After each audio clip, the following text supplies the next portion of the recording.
Hello friends, જય શ્રી ગણેશ. બધાને સ્વાગત છે તમારું મારી ચેનલ ગુજરાતી કિચનમાં. તો મેથીના ગોટા બનાવવામાં કોઈ રોકેટ સાયન્સ નથી, એકદમ સરળ જ રેસીપી છે. પણ મોસ્ટ ઓફ મેથીના ગોટા બનાવવામાં આ 3 પ્રોબ્લેમ આવતા હોય છે, જેમ કે ભજીયા લાલ થઈ જવા, તેલ ચડી જવું કે ચપટા થઈ જવા. તો આજે આપણે દર વખતે એક જ સરખા એકદમ સોફ્ટ જાળીદાર મેથીના ગોટા બને એવી રીત જોશું, અને વધારે કોઈ ટિપ્સ પણ આપણે ફોલો નથી કરવાની. બસ નાની નાની 2 થી 3 ટિપ્સનું ધ્યાન રાખશું તો દર વખત એકદમ સોફ્ટ અને બિલકુલ તેલ ન ચડે અને જાળીદાર બને એવા આપણા મેથીના ગોટા બનીને તૈયાર થશે. તો ચાલો બનાવીએ.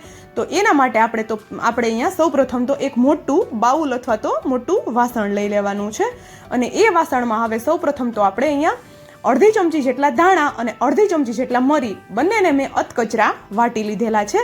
તો તમારા ઘરમાં આ બંને વસ્તુનો ટેસ્ટ કેવો ભજીયામાં પસંદ આવે છે એ પ્રમાણે એડ કરવાના છે. તો અત્યારે હું ખૂબ ઓછા એડ કરું છું, પણ તમે અહીંયા થોડા વધારે પણ એડ કરી શકો છો. અને હવે તીખાસ માટે આપણે અહીંયા 2 ચમચી જેટલા મરચાંને ઝીણા કટ કરીને એડ કરેલા છે. તો તીખાસ તમારે જેટલી જોવે એ પ્રમાણે તમે એડ કરી શકો છો. અને અહીંયા આપણે 2 કપના લોટના માપથી બધી વસ્તુ એડ કરીએ છીએ. તો ઘરની કોઈ પણ વાટકી સેટ કરી લેવાની છે. અને અહીંયા મેથી મેં જે કપથી લોટ લેવાના છીએ એ જ કપથી અડધો કપ ભરીને મેથી લીધેલી છે. અને સાથે જ અહીંયા 3 થી 4 ચમચી જેટલા લીલા કટ કરેલા ધાણા એડ કરેલા છે. તો જો મેથી આપણે વધારે થઈ જશે તો ભજીયામાં તેલ ચડી જશે, તો એ વાતનું ધ્યાન રાખવાનું છે. તો 2 કપ લોટની સામે આપણે અહીંયા અડધો કપ જેટલી મેથી લઈ લેવાની છે, અથવા તો પોણો કપ જેટલી પણ તમે લઈ શકો છો, પણ એનાથી વધારે બિલકુલ નથી લેવાની. તો હવે આપણે આમાં સ્વાદ પ્રમાણે મીઠું એડ કરી દઈએ. તો મીઠું જે રીતે તમારે ઘરે ખવાતું હોય, વધારે કે ઓછું એ રીતે તમે એડ કરી શકો છો. અને અહીંયા અડધી ચમચી જેટલી મેં હિંગ એડ કરેલી છે. અને હવે આપણે અહીંયા સોડા જોઈ લેવાનો છે. તો જો અહીંયા સોડા કેટલો એડ કરવો એ ઘણા લોકોને પ્રોબ્લેમ થતો હોય છે એમાં. તો જો અહીંયા મેં સોડા 2 થી 3 ચપટી જેટલો સોડા લીધેલો છે. તો તમે જોયું વિડીયોમાં કે આપણે જે ચમચીમાં મેં તમને બતાવી દીધો કે 2 થી 3 ચપટી જેટલો આપણે અહીંયા સોડા એડ કર્યો છે. જો વધારે સોડા એડ કરશું તો ભજીયા લાલ થઈ જશે, અને ઓછો કરશું તો ભજીયા કડક થશે. અને ભજીયાને એકદમ જાળીદાર બનાવવા માટે આપણે અહીંયા 1 લીંબુનો રસ એડ કરેલો છે. અને પછી આપણે આમાં થોડું પાણી એડ કરી અને બધી વસ્તુને એક વખત આપણે મિક્સ કરી લેવાની છે. તો આવી રીતે પહેલાં બાઉલમાં આ બધી વસ્તુ એડ કરી અને મિક્સ કરી અને પછી જો લોટ એડ કરશું તો લોટને આપણે વધારે ઘૂંટવાની કે પછી મસળવાની જરૂર નહીં પડે. અને આપણે જે ભજીયા બનાવતા હોઈએ છીએ એમાં ભજીયાના લોટને આપણે વધારે મિક્સ નથી કરવાનો, કારણ કે જો વધારે મિક્સ કરશું તો લોટ ચીકણો થઈ જશે અને ભજીયામાં જાડી નહીં પડે, અને પ્રમાણે ભજીયા આપણા કડક બનશે. તો પહેલાં આવી રીતે બાઉલમાં બધી વસ્તુને મિક્સ કરી લઈએ અને પછી આપણે લોટ એડ કરવાનો છે. તો અહીંયા 2 કપ જેટલો મેં લોટ એડ કરી દીધો છે, અને હવે જેમ જરૂર લાગશે એમ થોડું પાણી એડ કરવાનું છે. અને આવી રીતે આંગળાની મદદથી જ આપણે લોટને હલકો એવો મિક્સ કરવાનો છે. તો જો વધારે ઘૂંટી નથી નાખવાનો લોટને, એ વાતનું આપણે અહીંયા ખાસ ધ્યાન રાખવાનું છે. તો ભજીયા બનાવતી વખતે બસ આ 2 થી 3 ટિપ્સનું ધ્યાન રાખશો એટલે પરફેક્ટ એવા તમારા ભજીયા બનીને રેડી થવાના છે. તો લોટ આપણો પરફેક્ટ બંધાવવો ખૂબ જરૂરી છે પરફેક્ટ ભજીયા બનાવવા માટે. તો જો અહીંયા મેં ચેક કરીને જોયું તો લોટ છે એ આપણે ભજીયું પાડીએ છીએ તો એમ જ એનો શેપ એમનો જ રહે છે, એ થોડો પણ ફેલાતો નથી. તો લોટ આપણો હજુ કડક છે, તો થોડું આપણે એમાં પાણી એડ કરીએ અને ફરી પાછું ચેક કરીને જોઈ લઈએ. તો જો આવી રીતે હું તમને બતાવું છું. તો જો આપણે લોટ એડ કર્યો એને, તો એ એમનેમ એના શેપમાં નથી રહેતો, હલકો એવો એ ચપટો થઈ જાય છે. જો હું તમને નજીકથી પણ બતાવી દઉં તો જો જેવો લોટ આપણે રાખ્યો એવો એ હલકો ચપટો થઈ જાય છે. બસ એવો જ લોટ આપણે અહીંયા જરૂર છે ભજીયા બનાવવા માટે. તો ચાલો હવે આપણો અહીંયા લોટ તો એકદમ પરફેક્ટ બનીને રેડી થઈ ગયો છે. તો સાઈડમાં જે આપણે તેલ ગરમ થવા માટે રાખ્યું હતું એમાંથી હું 2 ચમચી જેટલું તેલ આમાં એડ કરું છું. તો ગરમ તેલ જ આપણે એડ કરેલું છે. તો 2 ચમચી તેલ એડ કરી દેવાનું છે. આ તેલ એડ કરવાથી ભજીયા ઠંડા થયા પછી પણ ગળે ડૂચડો નહીં વળે. તો એકદમ સરસ સોફ્ટ એવા ભજીયા બનાવવા માટે આપણે અહીંયા 2 ચમચી જેટલું તેલ એડ કરેલું છે. અને આપણે તેલને પણ એકદમ હળવા હાથે મિક્સ કરી લેવાનું છે. લોટને વધારે ઘૂંટવાનો નથી, એ વાતનું આપણે અહીંયા ભજીયા બનાવતી વખતે ખાસ ધ્યાન રાખવાનું છે.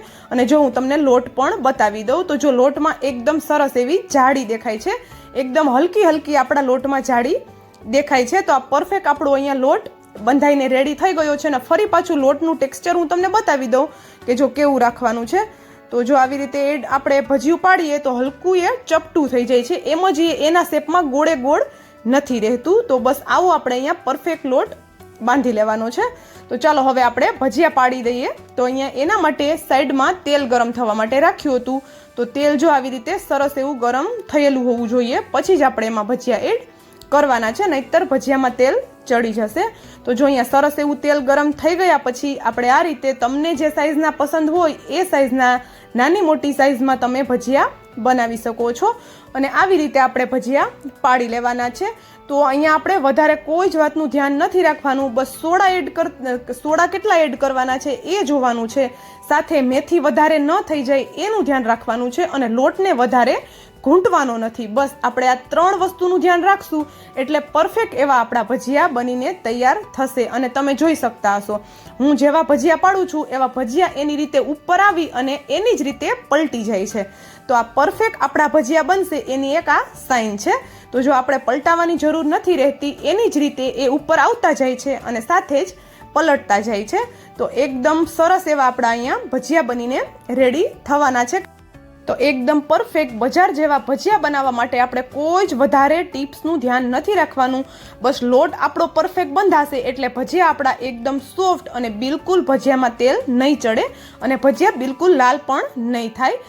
તો જો અહીંયા એક બેચનો ભજીયા મેં અહીંયા પાડી દીધા છે અને ભજીયા તમે જોઈ શકો છો. ફરી પાછું હું તમને કહું છું કે ભજીયા જો એની જ રીતે પલટી જાય છે, આપણે એને ફેરવવાની બિલકુલ જરૂર નથી રહેતી. એનો મતલબ છે કે અંદરથી એકદમ જાળીદાર અને ફ્લફી એવા આપણા ભજીયા બનીને રેડી થવાના છે. તો જો અહીંયા બધા ભજીયા એકદમ સરસ એવા એની રીતે પલટી જાય છે, પછી આપણે એને હળવા હાથે એકદમ સરસ એવા હલકા એવા ફેરવી લેવાના છે. અને હા, જો અત્યાર સુધીનો વિડીયો જોયા પછી તમને થોડો પણ પસંદ આવ્યો હોય તો વિડીયોને એક લાઇક, અને જો ચેનલ પર નવા હોય તો ચેનલને સબસ્ક્રાઇબ કરવાનું બિલકુલ નહીં ભૂલતા. અને મને કોમેન્ટ કરીને પણ જરૂરથી જણાવજો કે તમને મારો આ મેથીના ગોટાનો વિડીયો કેવો લાગ્યો. તો વરસાદ પણ ખૂબ સરસ એવો પડે છે, બધી જગ્યાએ સરસ એવો વરસાદ છે. તો ચોક્કસથી આ ભજીયાની રેસીપી ટ્રાય કરી જોજો. અને જો તમારા ભજીયા લાલ થઈ જતા હોય કે તેલ ચડી જતું હોય તો આ મેં વિડીયોમાં જે ટિપ્સ બતાવી છે એ ટિપ્સ ફોલો કરી અને બનાવશો તો કોઈ પણ જાતનો ભજીયા બનાવવામાં પ્રોબ્લેમ નથી આવવાનો અને દર વખતે એકદમ સરસ એવા ભજીયા બનીને રેડી થશે. અને તમે જોઈ શકતા હશો કે જોતા જ ખબર પડે છે કે ભજીયા બિલકુલ ઓઇલી નથી બન્યા, જરા પણ ભજીયામાં ઓઇલ નથી શોષાયું. તો જો હું તમને એક ભજીયું ખોલીને પણ બતાવી દઉં કે એકદમ અંદરથી પણ આપણા ભજીયા સોફ્ટ અને જાળીદાર છે અને સાથે ભજીયાની અંદર બિલકુલ તેલ નથી. તો જોઈ શકો છો તમે અહીંયા આપણા ભજીયા એકદમ સરસ એવા પરફેક્ટ બનીને રેડી થઈ ગયા છે. And thank you for watching.